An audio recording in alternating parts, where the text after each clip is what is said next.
Hello guys, यो अलासाको king Abdullah park भित्रको यो फुटबल ग्राउन्डमा आज यो नेपाली टिम भिएस साउदी टिमको फुटबल म्याच हुन गइरहेको छ।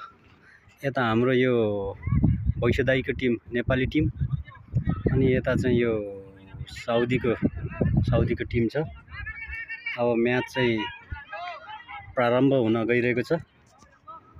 कसले जित्छ त्यो चाहिँ म्याच हेरिसकेपछि मात्रै हामीले बताउन सक्छौँ।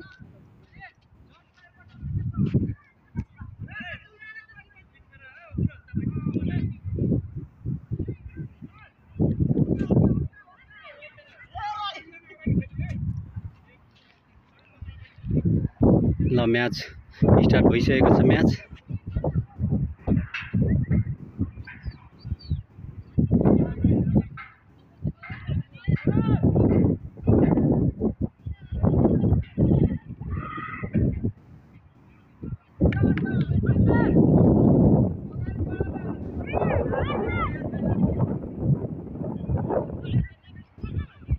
हाम्रो भैँसेदाई पनि निकै दौडिनु भएको छ।